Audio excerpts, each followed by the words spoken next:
You're watching Drake Wing Gaming. Enjoy the video. Guys and gals, Never here from Drake Wing Gaming, and something about on Twitter, the Gaming Drag. Today I'm coming back at you with a Let's Play episode of Kingsguard, Koshiro's Path. So let's go ahead and jump right back in, shall we? Alarm Jenny, we're up, and let's go!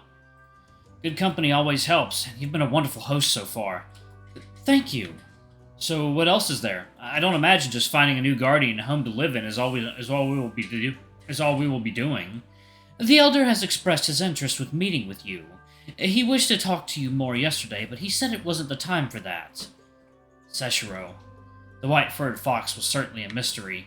From the dream when you saw him for just a moment yesterday, both times you felt some strange connection to him, like he was someone you knew from a distant past. You had a headache just thinking about it. You had 1,000 questions to ask him. You wouldn't leave until he answered them all. Well, it's likewise for me. I can't wait to finally get some answers. I have to say, I'm also a bit curious, too, as to how it is that you know him. But before that you will meet with the village shaman.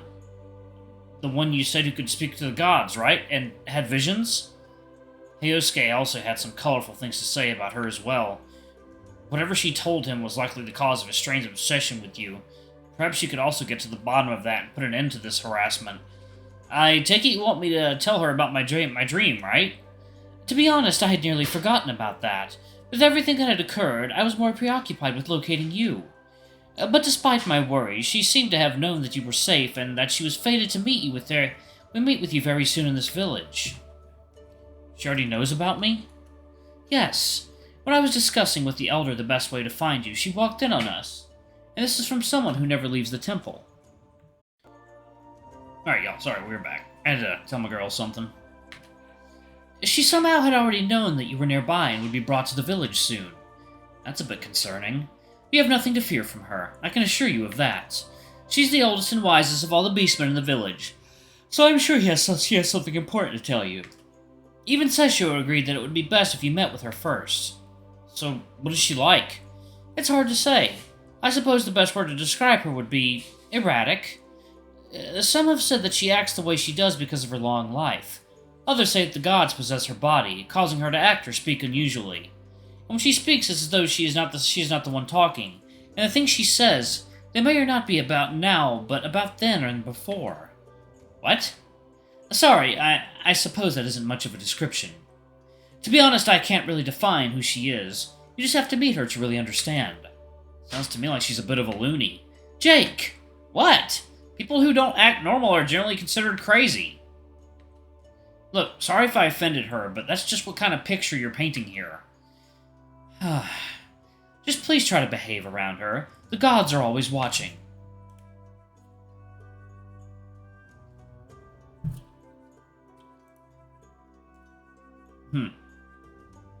Even though I don't believe in the ones you have here. Especially in that case. The people of this village have strong beliefs. Speaking of your own gods or even outright denying theirs could lead to problems. He thought back to the argument you had with Hyosuke. For someone who didn't seem like he believed in gods, he was certainly quick to defend them, and that was with a nutcase like him. He didn't want to begin to imagine what would happen with someone who truly worshipped the gods here. Well, if you are ready to leave, we can head out. Don't want to keep the shaman wanting.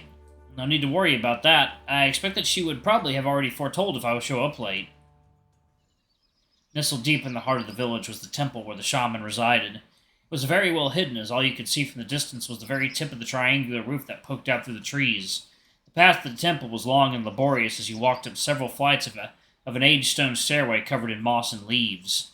Stone statues that looked like lanterns lined up both sides of the pathway, while a long, thick rope acted like some sort of barrier of sorts. You noticed there were thin pieces of paper tied to the rope, and when you went to touch it, Koshiro quickly pulled you away.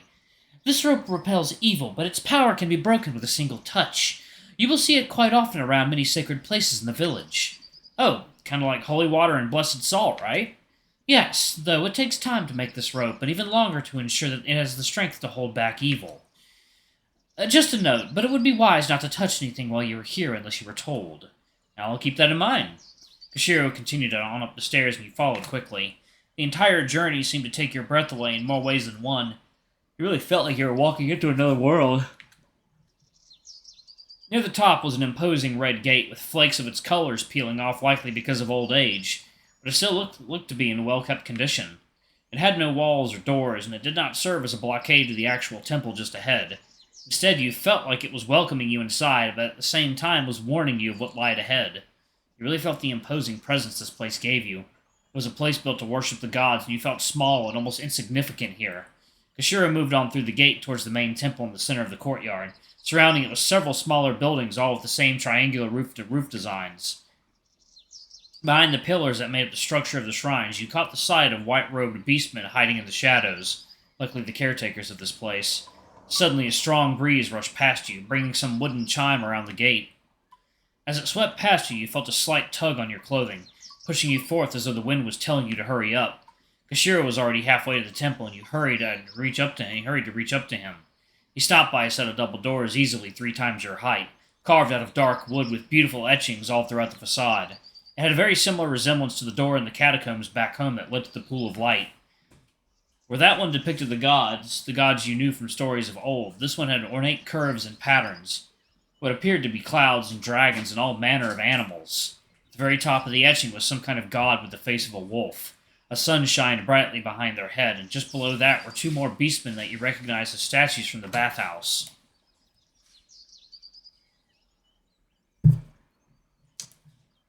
Okay. You were so transfixed on the intricate details that you failed to notice 2 apostles approaching from both sides. A white cloth veil draped down from their hat and covered their faces, leaving them just as anonymous as many others who bore masks in the village.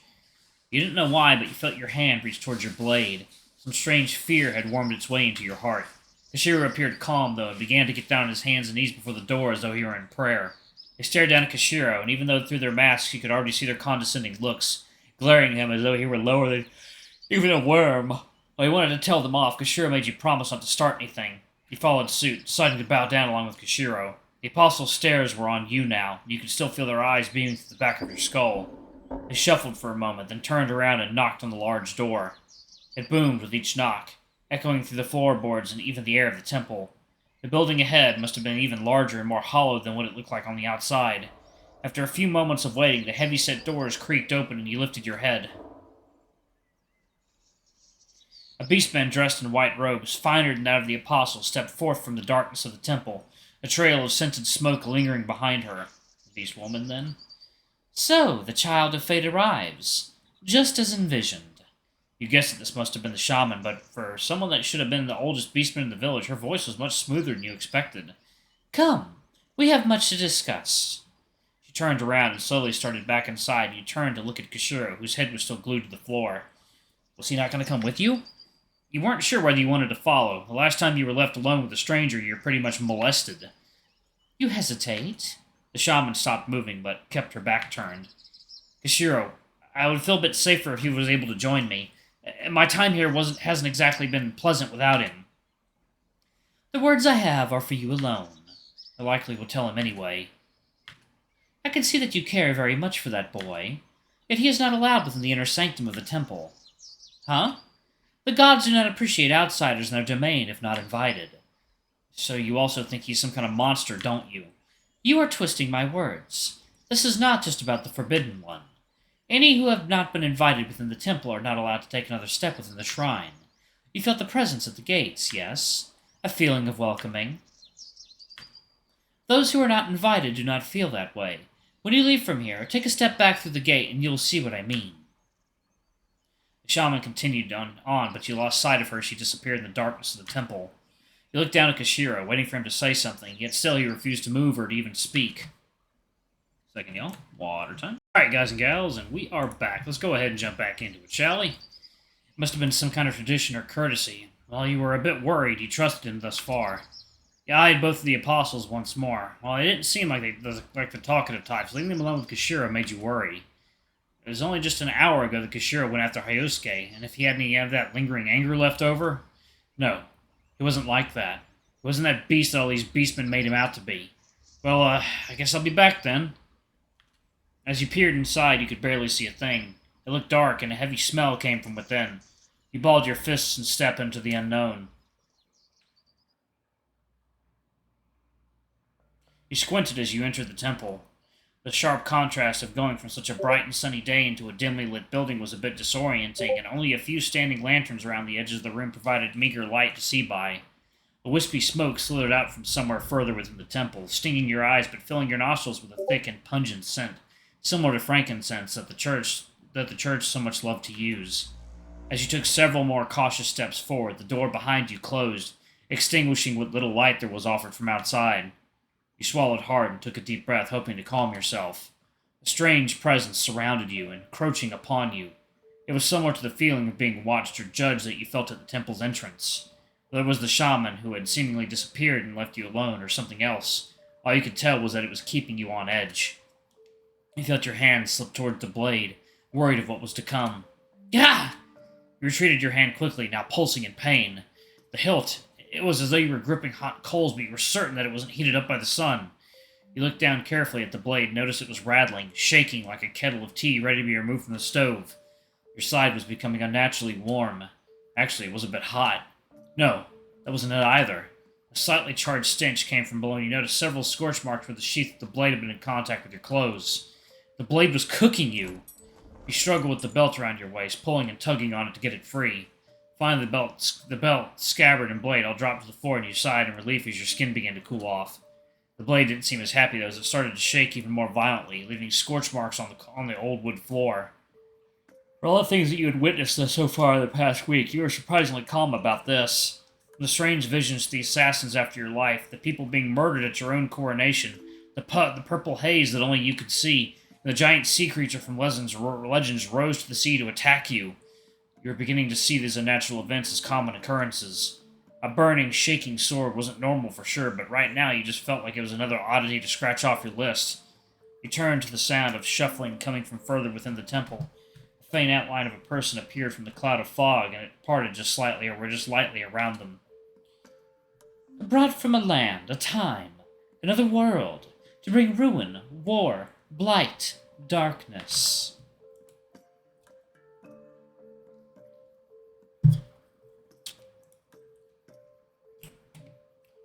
Oh, how terrible to be consumed, used.